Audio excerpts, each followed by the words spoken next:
The first time Maren Voss saw the scar on my back, she stopped arguing with me so suddenly that I thought I had finally scared her. That would have been impressive, because Maren was not the kind of woman men scared by accident. She was the kind of woman who walked into a production meeting with black coffee, sharp heels, and an expression that made junior coordinators sit up straighter before she said a word. For 6 months, she had been my favorite problem at Stratton Live events, and I was fairly sure I was hers. My name is Rhodes Mercer. I was 33 then, senior live event safety coordinator for a company that built temporary worlds for people who wanted to forget real ones existed. Concerts, award shows, corporate launches, charity galas with lighting rigs expensive enough to make accountants pray. My job was to make sure the beautiful things did not kill anybody. That meant checking truss loads, emergency exits, pyrotechnic distances, floor weight, cable runs, and every dumb decision creative people called bold until gravity got involved. Maren was lead production designer, which meant her job was to make the impossible look effortless. She wanted floating staircases, moving walls, mirror panels, smoke, blind entrances, and lighting cues that made CEOs feel like rock stars. I wanted bolts tightened, exit lanes clear, and no performer standing under suspended steel unless 3 people had signed off and one of them was me. That made us rivals by job description and enemies by calendar invite. She thought I killed momentum. I thought she flirted with disaster and called it atmosphere. The meeting that morning was supposed to be a final walkthrough for the Whitcomb Arena benefit show, the kind of event where donors drank white wine under purple lights and pretended not to care which table had the governor's office. Maren had designed the stage like a fractured glass box, all reflective panels and raised platforms, with a moving overhead light sculpture that was apparently the emotional spine of the evening. Cade Larkin repeated that phrase twice like he had invented it, though I had watched him copy it from Maren's deck 15 minutes earlier. Cade was our production manager, a man with perfect hair and the spiritual depth of a branded tote bag. When I said the overhead piece needed an additional safety lock and a narrower movement radius, Cade leaned back in his chair and smiled at Talia Wren, our operations director, like I had just admitted to being afraid of balloons. He said Rhodes was probably right if we wanted the show to feel like a school assembly, and a few people laughed because it was easier than disagreeing with a man who always knew where the boss was looking. Maren sat across the table from me, one leg crossed over the other, pen tapping against her notebook. She did not laugh. That was not the same as helping. She looked at the rigging diagram, then at me, and said the whole point of the sculpture was that it moved close enough to the performers to feel alive. I told her alive was not the same as unpredictable. She said risk was part of live production. I said preventable injury was not a design language. Her eyes sharpened at that, bright and irritated, and for a second the room got smaller around us. Maren had a way of looking at you like she was deciding where to put the knife, not because she was cruel, but because she hated wasting motion. Talia finally cut in and asked if we could find a compromise before the client review. Cade immediately offered one of those polished middle ground answers that sounded reasonable because it avoided every hard detail. I let him talk. People mistook that for agreement. They did that a lot. While Cade performed confidence, I marked the rigging sheet, circled the secondary brake line, and slid a note to June Harrow, the youngest tech on the crew, telling her to have the fly team check the left motor mount before rehearsal. June read it, glanced toward the ceiling, and gave me one quick nod. Maren noticed. Of course she did. Maren noticed everything except, apparently, when a man was tired of being turned into the obstacle in somebody else's story. After the meeting, she caught up to me near the loading dock, where crew members were rolling cases across the concrete and the arena smelled like dust, hot cables, and old popcorn. She said I had a gift for making brilliant ideas sound like pending lawsuits. I told her brilliant ideas often came with excellent discovery documents. Her mouth twitched before she stopped it, which felt like a private victory I had no right to enjoy. You know, she said, walking beside me like we had not just spent 40 minutes disagreeing in front of management. One day you might try saying what you mean before everyone else decides what you meant. I checked the label on a power distro and told her I meant the rig needed another lock. She stopped walking, and I could feel her looking at me even before I turned. That is not what I'm talking about, she said. I should have left it alone. Instead, I said people usually heard what helped them keep moving. Maren's expression changed then, just slightly, less annoyed, more curious. I hated curious from her. Curious from Maren felt like a hand finding a loose thread. By 10 that night, the arena was mostly empty, except for the core crew, the kind of late rehearsal where everybody had taken off their public faces and started speaking in practical sentences. The stage lights painted the floor in cold blue squares. Maren stood near the front row with her tablet tucked against her chest, hair pinned badly now, one pencil stuck through it like a weapon. I was upstage left, checking the travel path on the overhead sculpture while Cade explained to Talia through a headset that we were finally in good shape. He said it loudly enough for people to hear. I looked at the left motor mount again and felt my stomach go quiet. There are sounds you do not forget if you have heard them once in the wrong room. A metal slip is not dramatic at first. It does not announce itself like in movies. It clicks, then complains, then gives you half a second to decide whether you are the kind of person who moves. The secondary bracket on the left side jerked, and the suspended frame dipped lower than it should have. June was under it, reaching for a cable someone had kicked loose. I did not think. Thinking takes too long. I crossed the stage, grabbed the back of her hoodie, and pulled her hard enough that she swore at me before she saw the frame swing through the space where her shoulder had been. The sharp edge of a loose panel caught me across the back as I turned.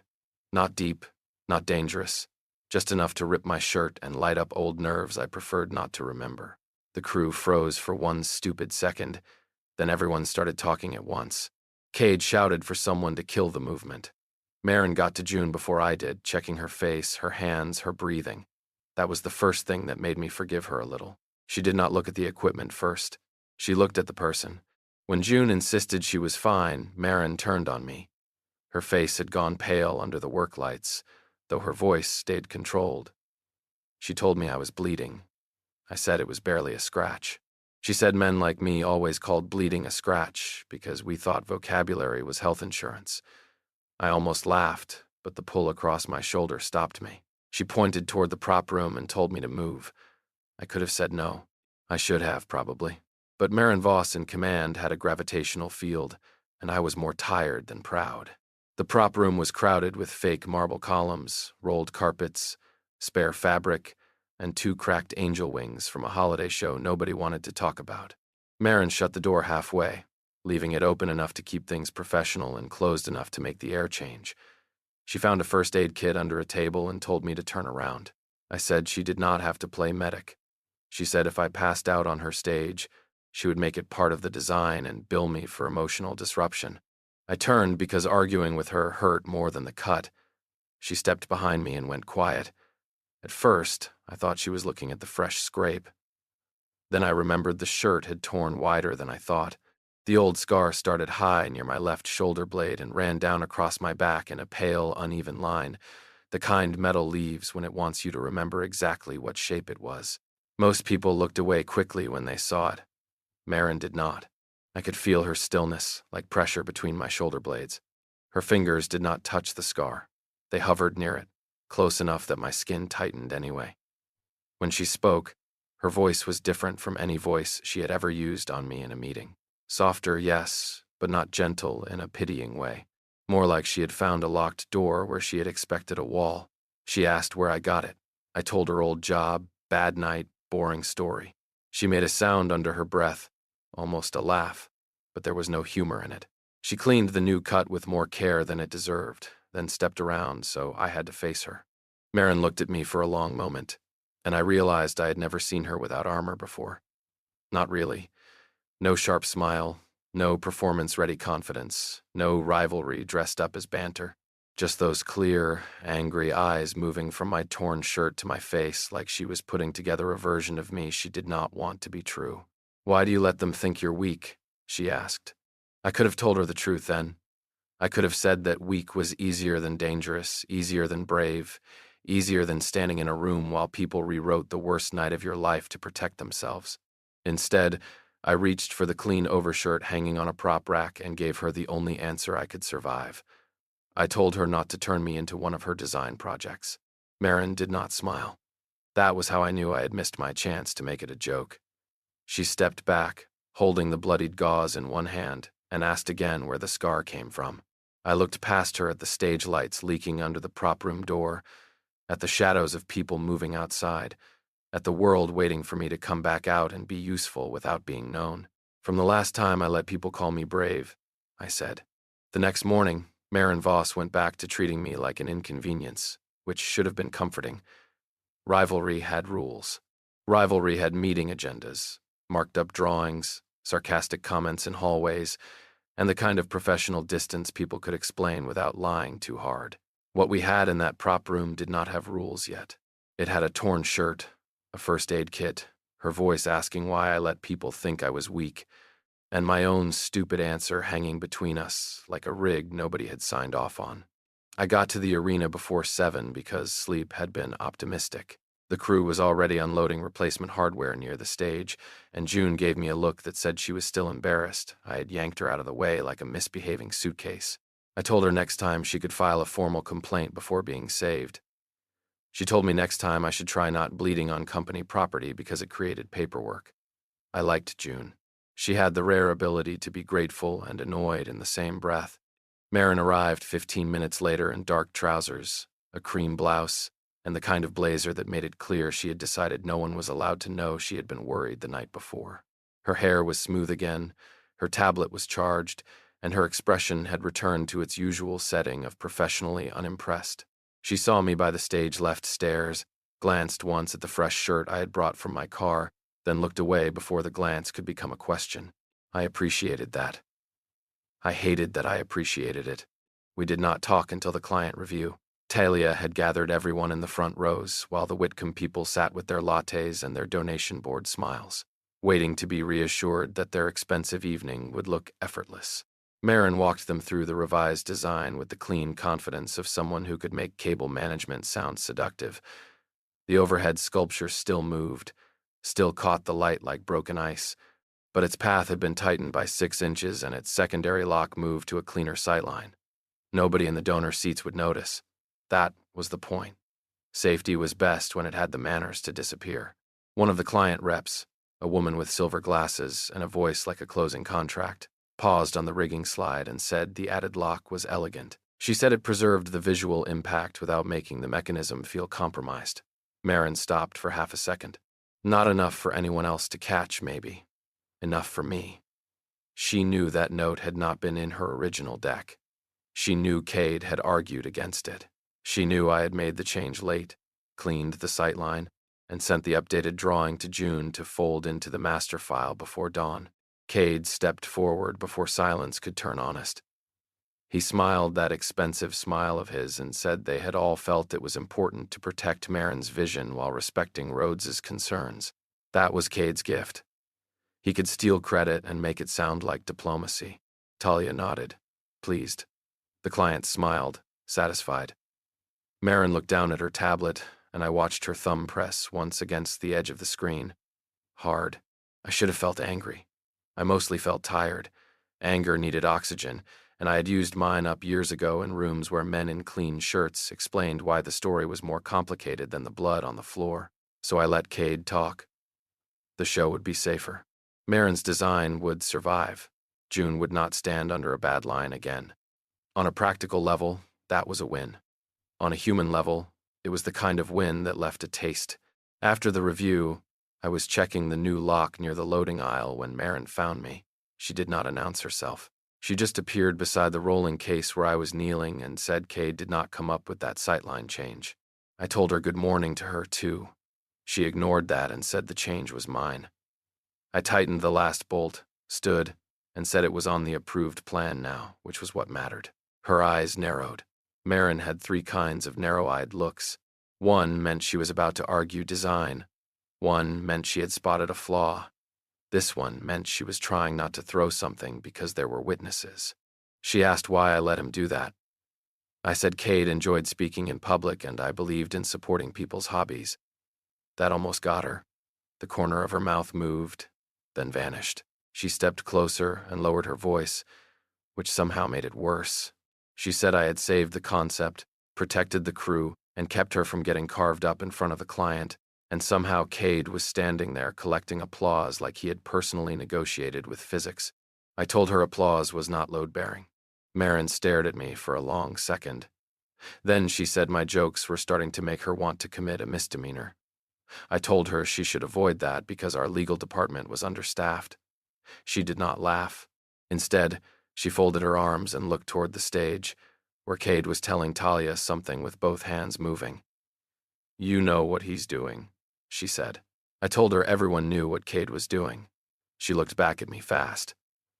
"No," she said. "Everyone benefits from pretending they don't."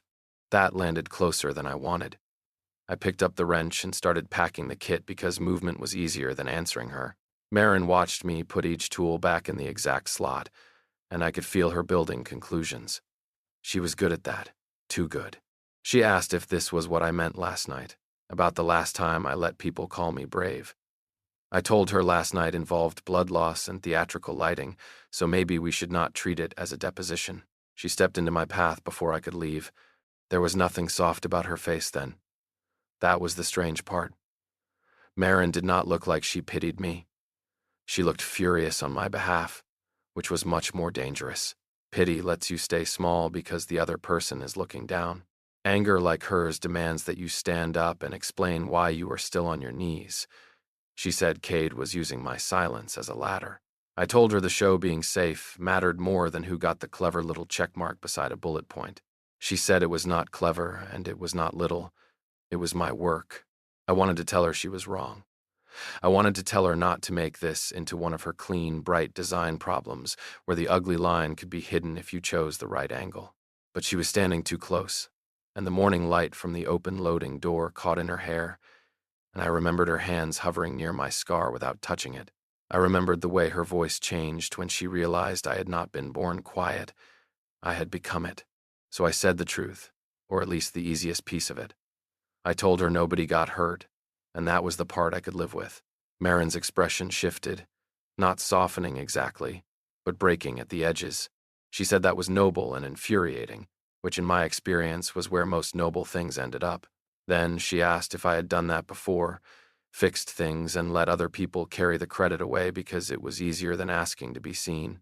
I said being seen was overrated. She said only people who had been seen badly said things like that. I had no answer for her. That annoyed me.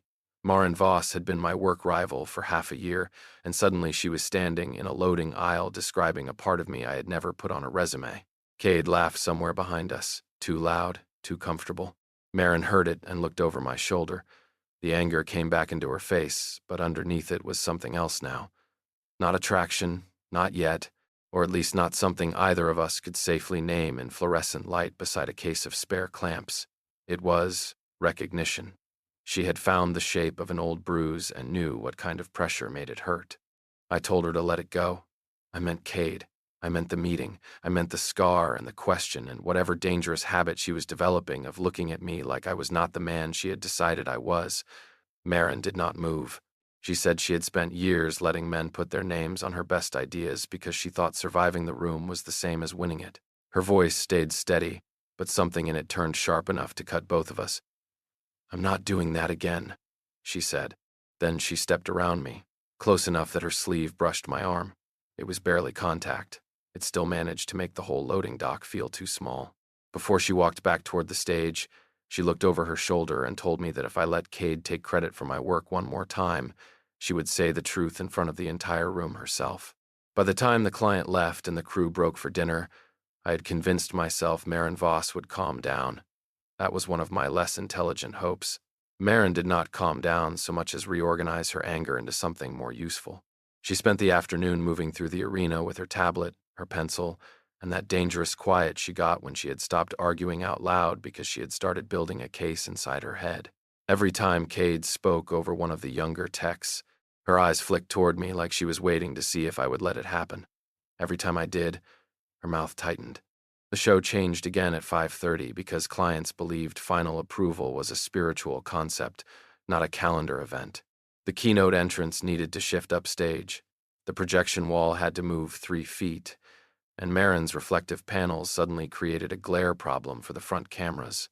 Cade called it an easy adjustment, which was how I knew he had no intention of making it. Talia looked at Maren. Maren looked at the stage, and I looked at the exit path, now being squeezed by a decorative wall that weighed more than a compact car. Nobody said my name, but the problem had already walked over and stood beside me. By 8, the arena had emptied into that strange after-hours quiet only big venues have. During the day, a place like that pretends to be made of voices and footsteps. At night, it becomes steel, concrete, dust, and electricity humming behind walls. Maren and I stayed behind with June for the first hour, shifting the panels, marking new tape lines, and arguing in practical sentences.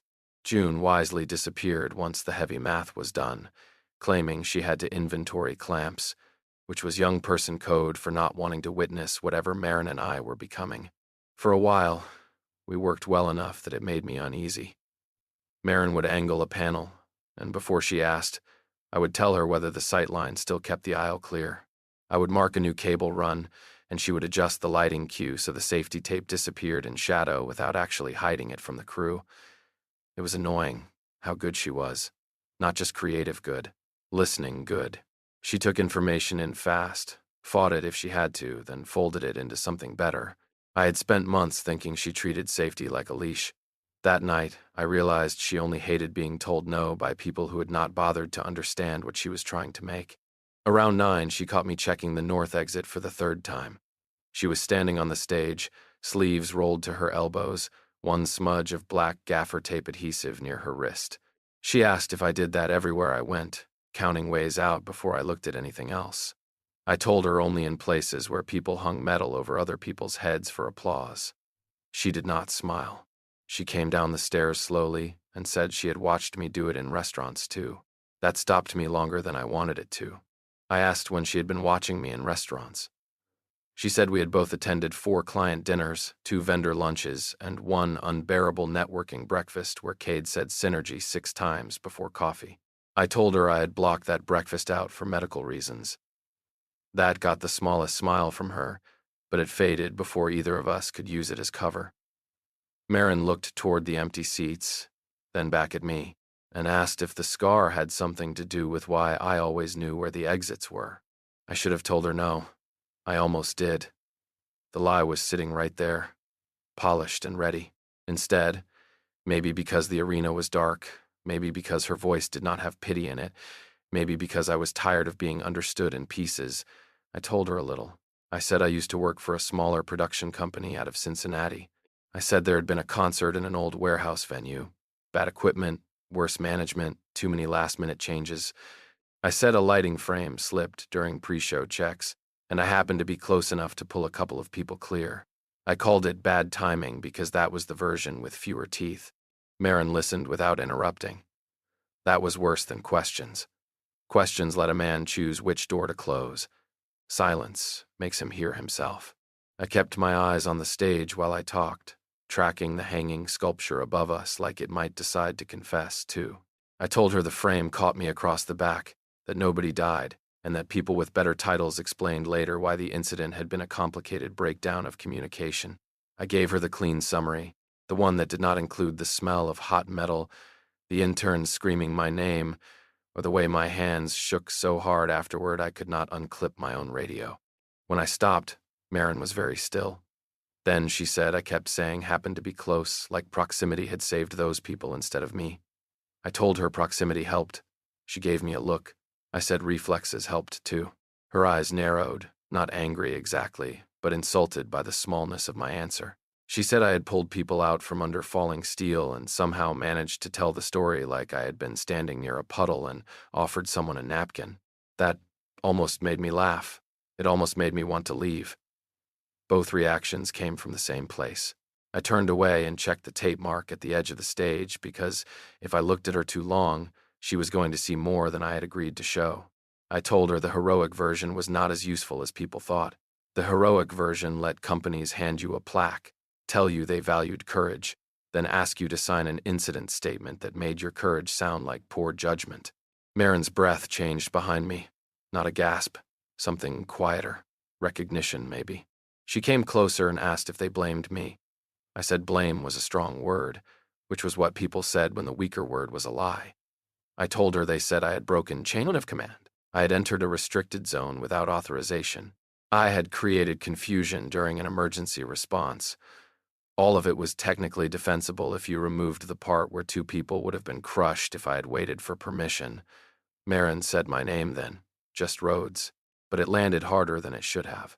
The scrape from the night before pulled when I reached up to adjust a line, and she noticed immediately. She told me to stop pretending it did not hurt.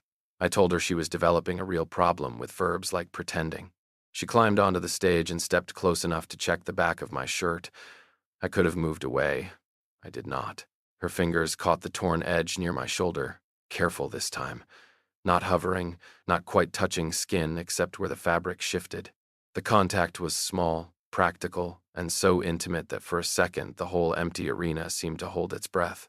She said the new cut had opened a little. I said it was fine. She said fine was not a medical category, and I told her I would add it to the next safety manual. Her fingers stayed at my shoulder a beat too long. I felt her looking at the old scar again, but this time I did not feel exposed exactly. I felt seen in a way that made escape seem both necessary and disappointing.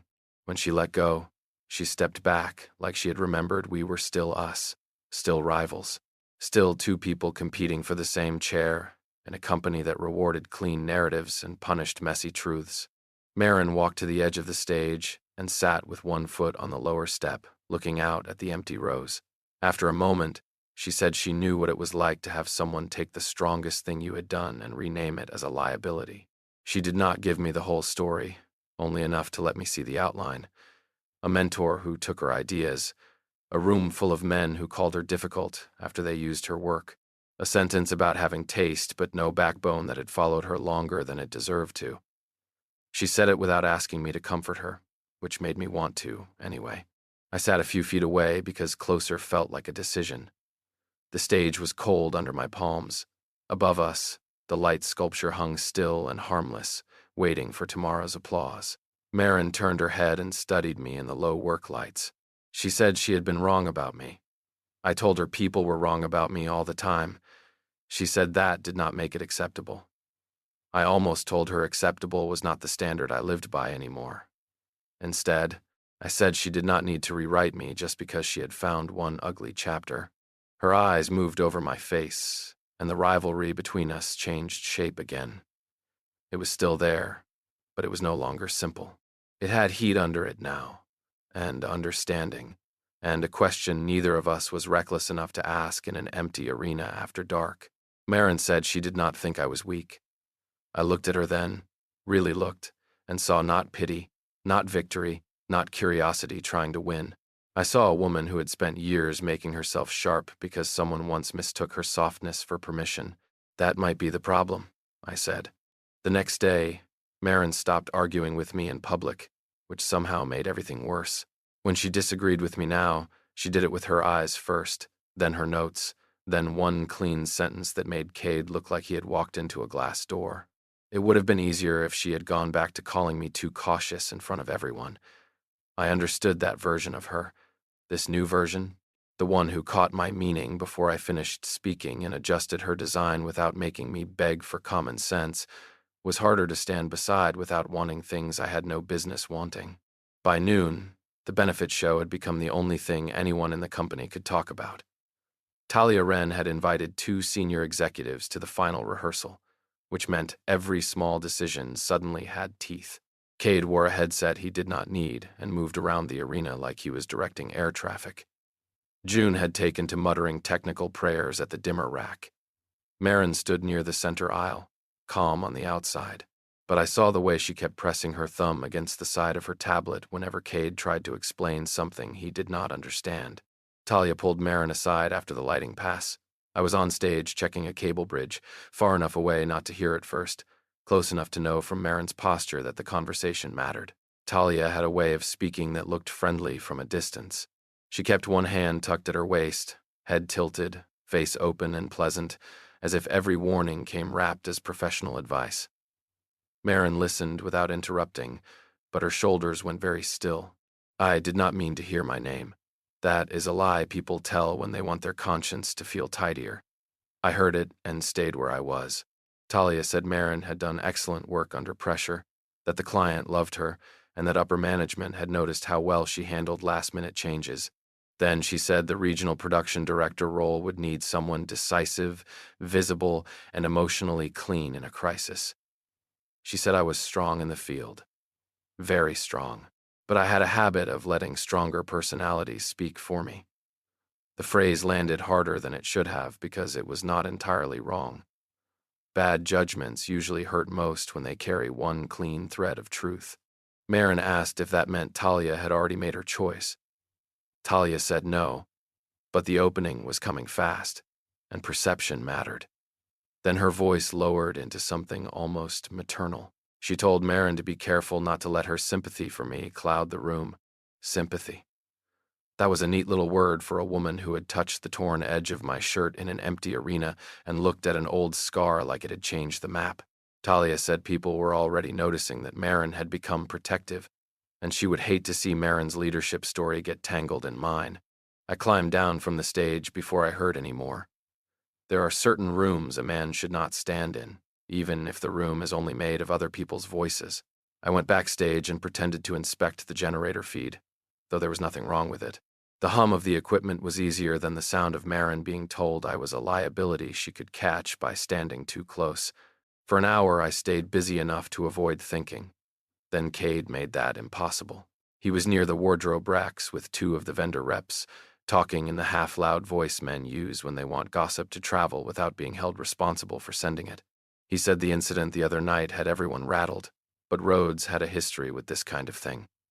He said old trauma could make a man overreact.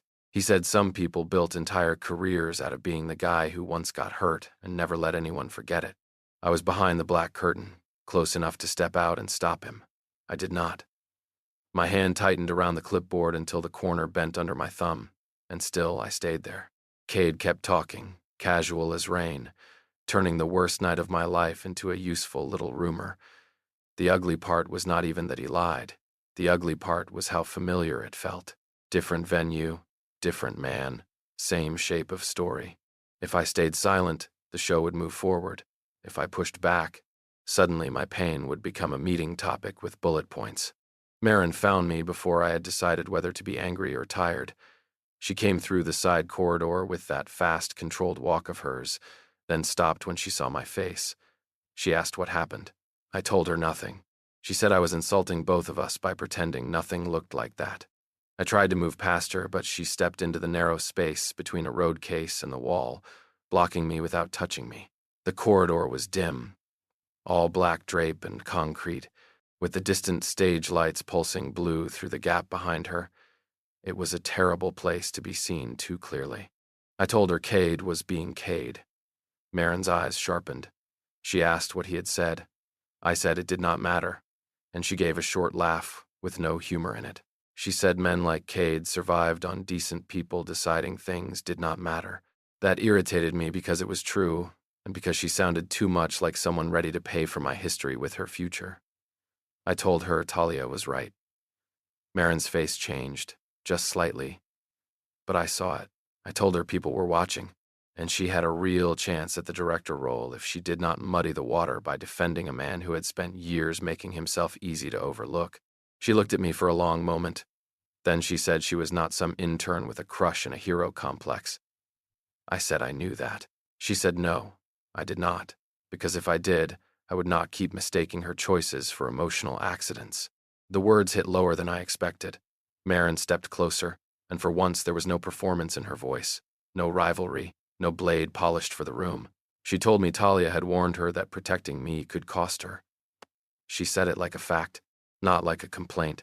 That should have made me feel vindicated. Instead, it scared me. I told her not to do that. I told her not to burn something she had earned because Cade was loud and I was used to surviving loud men. She asked if that was what I called it, surviving. I said it had kept me employed. She said employment was a low bar for a man who kept other people alive. I almost smiled because only Maren could make a compliment sound like an accusation. Then she asked me directly if I wanted her to pretend she had not seen what she had seen. The scar, the plan, the way Cade moved around my work, the way I stepped back before anyone even pushed. I did not answer fast enough. She looked down at the clipboard bent in my hand and touched the corner of it with 2 fingers, smoothing the crease like it was a wound too small to bandage. That tiny gesture did more to me than it should have. I told her again not to risk her chance because of me. My voice came out rougher than I intended. Maren lifted her eyes to mine, and the corridor seemed to lose every sound except the low hum of the stage beyond us. She said maybe this was not about me being helpless. Maybe it was about her deciding what kind of leader she wanted to become before the title made the choice for her. I said the room would not thank her for telling the truth. She said she had spent enough of her life being thanked for making lies comfortable. I wanted to tell her she was wrong. I wanted to make one more joke, step sideways, turn the whole thing back into work. But Maren was standing there with the promotion she wanted in one hand and the truth in the other, and somehow she was still looking at me like I was not the weaker choice. Maybe I'm tired of winning in rooms where everyone lies, she said. By show night, the whole arena looked like a lie told beautifully enough to become true. Maren's fractured glass stage caught every beam of light and threw it back in clean shards of blue, silver, and violet. The donor tables glowed under low lamps. The overhead sculpture moved above the stage like a slow constellation. Controlled now, safer now, though nobody in the audience would ever know how many fights had been folded into those 6 inches of restraint. That was live production at its best. If we did our jobs right, people only saw magic and never wondered who had been standing under the weight of it. Cade was in his element, which meant he had positioned himself wherever the most important person happened to be looking. He stood near Talia with one hand on his headset, nodding at cues he had not written, smiling at executives like the evening had been poured directly out of his competence. Maren stood closer to the stage, tablet in hand, wearing black-like armor and a thin gold chain at her throat that kept catching the light when she turned. Every time she looked toward me, I found something practical to check. A cable, a tape line, a crew position, anything but the fact that she had said she was tired of winning in rooms where everyone lied, and I had wanted to kiss her for it in a dark corridor beside a bent clipboard. The first half of the show went clean. Too clean, maybe. That was the dangerous part. Clean makes people brave. The keynote entrance hit its mark. The projection wall behaved. The reflective panels gave Maren exactly the kind of impossible depth she had promised the client. Talia's shoulders dropped for the first time all week. Cade said over comms that the room was loving it, and I heard the grin in his voice. I watched the overhead sculpture complete its third pass and felt my attention snag on a tiny lag in the left side motor, not enough to alarm anyone who had not spent years learning how machines whispered before they screamed. I asked June to confirm the readout. She did, and there was a pause before she answered. That pause told me everything. The left motor was pulling unevenly under load, only by a small margin, but small margins were where bad nights liked to hide. I told the lighting desk to hold the next moving cue and keep the sculpture static until I could verify the brake response. Cade came on immediately, irritated and bright, asking why we were freezing the emotional spine of the evening during the biggest donor appeal. I told him because emotional spines did not get to swing over human beings with a questionable load response. Maren looked up from the floor, straight at the rig. She did not ask if I was sure. That mattered more than it should have. Cade did, of course. He said the readout was within tolerance, which meant he had just learned the phrase within tolerance and planned to use it like a shield. Talia asked for a quick decision because the host was 30 seconds from crossing downstage. I looked at the sculpture, at the performer's mark beneath it, at June standing too close to the control rack with her jaw tight, and felt the old night rise behind my ribs like smoke. I made the call. I told them to kill the travel cue, shift the host entrance 3 feet downstage right, and take the silver wash instead of the moving effect. Cade snapped that I was overcorrecting. I ignored him and gave June the backup sequence. For 3 seconds, nothing happened except everyone realizing I had stepped over Cade in front of the whole comm channel. Then the left side brake stuttered, hard enough that the sculpture dipped visibly before catching. The audience made that soft, collective sound people make when they think something might be part of the show because the alternative is too frightening. After that, the room moved fast. Not loud, not dramatic, just fast. June executed the backup cue. Maren redirected the stage manager before he even finished asking where to send the host, and I got 2 riggers to isolate the left motor while keeping the frame from swinging. The host walked into the adjusted pool of light like nothing had changed, because Maren caught the lighting desk with one sharp instruction and made the safe option look intentional. That was the moment I understood what made her dangerous in the best way. She did not just want beauty. She could build beauty around the truth without pretending the truth was ugly. When the donor appeal ended, applause filled the arena, rich and relieved and completely unaware.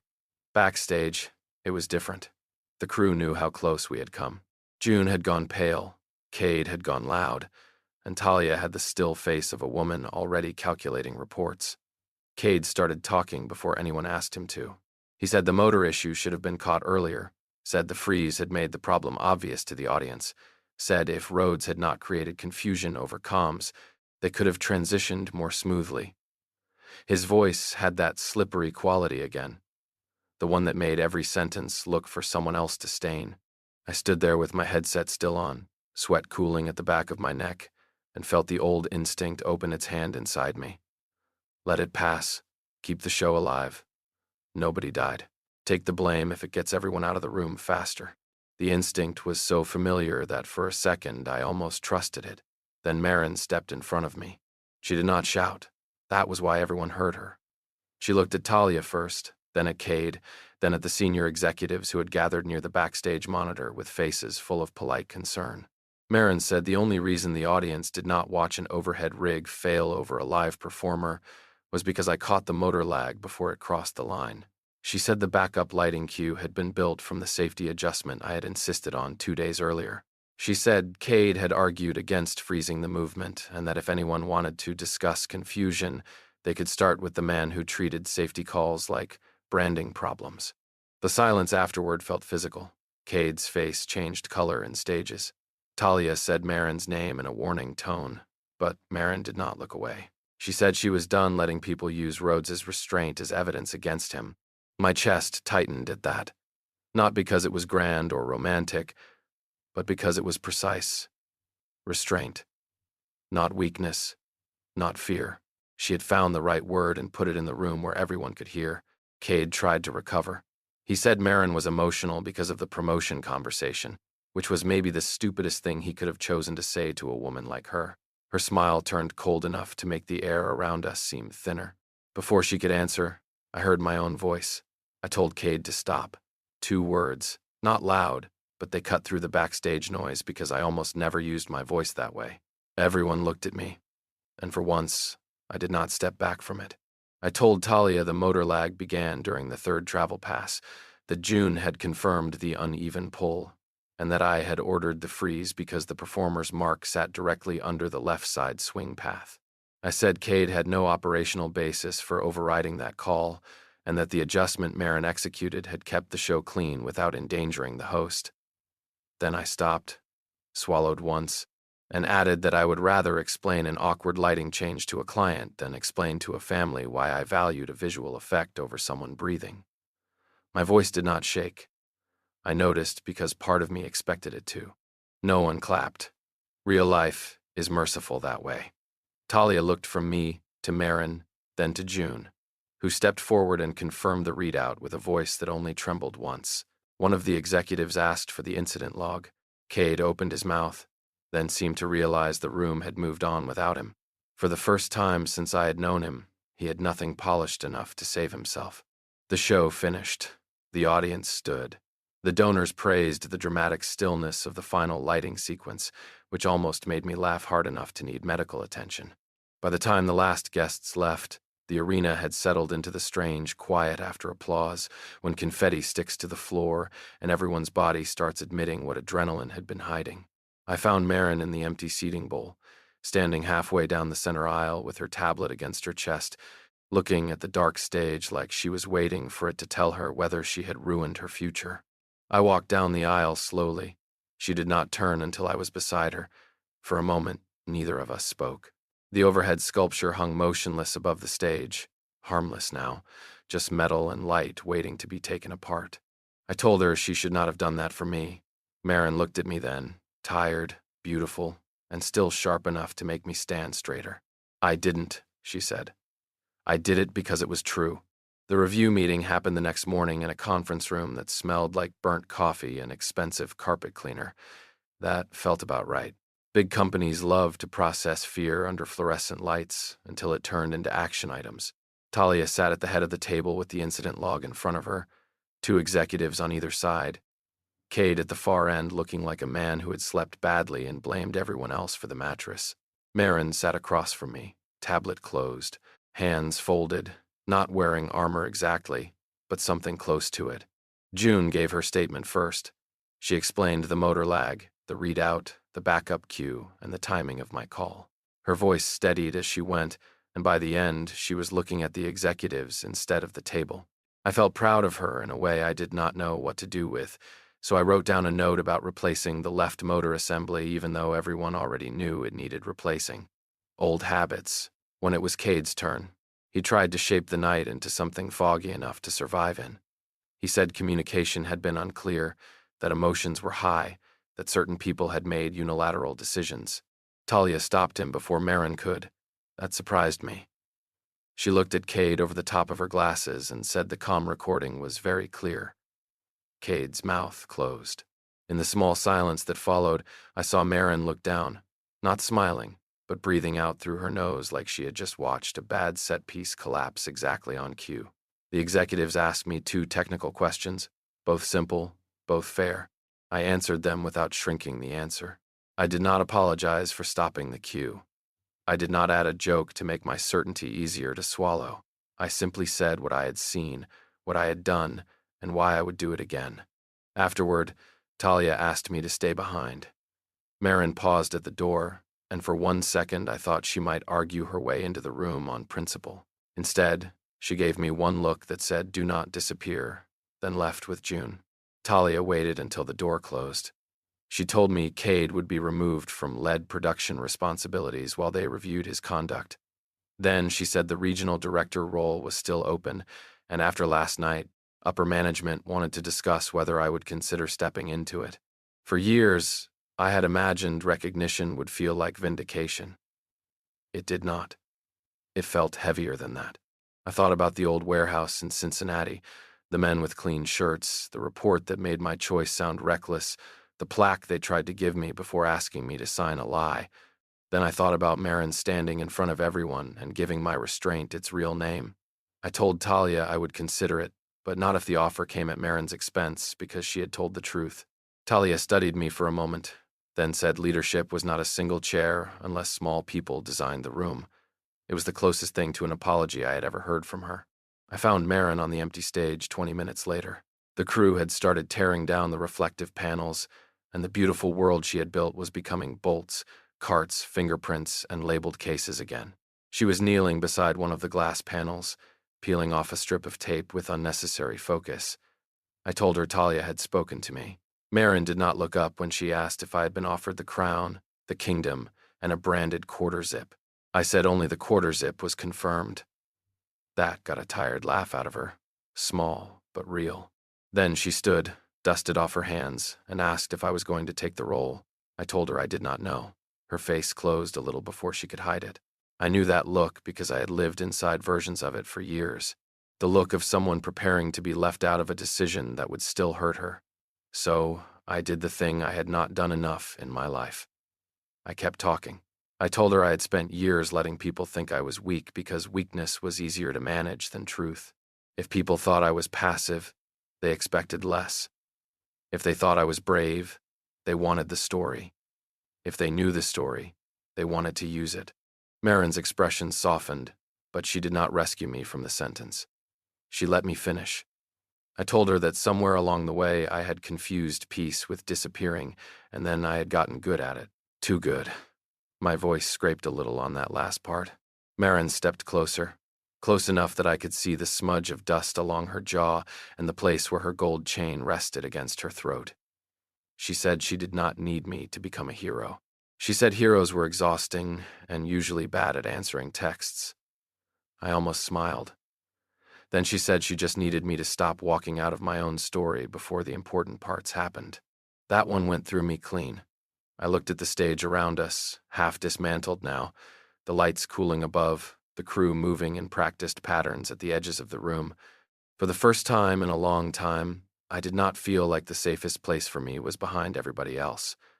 I asked Maren if she was angry that the promotion might change shape after what happened. She said yes, then no, then that she contained a rude number of feelings and was annoyed by all of them. I told her that sounded inefficient.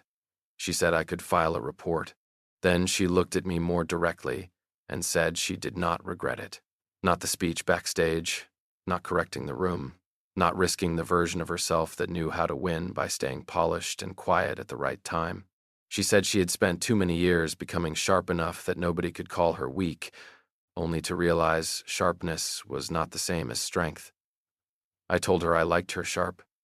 Her mouth curved. She said that was lucky for me because she had no plans to become soothing. I said I was not looking for soothing. I was looking for dinner. If she was willing to be seen in public with a man who might soon own a tragic company quarter zip. For a second, Maren just stared at me. Then the controlled, dangerous woman who had terrified vendors and executives all week looked down at the stage floor and smiled like she was trying not to let me see how much it mattered. She asked if I was inviting her as a rival, a coworker, or a safety hazard. I stepped closer, not enough to crowd her, just enough to stop hiding behind the joke. I told her I was inviting her as the woman who saw me clearly and still stayed. Her eyes lifted to mine, and the noise of the teardown seemed to move farther away. She reached out and straightened the collar of my shirt, though it did not need straightening. Her fingers rested there for one extra heartbeat, right above where the old scar began beneath the fabric. She said dinner sounded acceptable, but only if I promised not to let her win every argument out of gratitude. I told her she did not win every argument. Maren's eyebrow rose. I said I was trying out confidence and might need some coaching. She laughed then, full and warm, and that was the moment the rivalry finally loosened its grip on us. We left the arena after midnight, when the last truck had pulled away and the stage was nothing but black floor, cable marks, and the ghost of applause. Maren walked beside me through the center aisle, not ahead of me, not behind me, beside me. At the exit, she paused and looked back at the dark room where everything had almost gone wrong and somehow turned honest instead. Then she slipped her hand into mine like it was the most practical decision of the night. I had spent years letting people mistake quiet for weakness. Maren did not fix that. She simply refused to believe the lie, and for the first time, I stopped helping everyone tell it. What would you have done if you found out the person everyone called weak had actually been carrying the strongest part of the story in silence? Have you ever misjudged someone, or been misjudged yourself, until one moment changed everything? Tell me your story in the comments. If this one stayed with you, leave a like, subscribe, and I'll see you in the next story.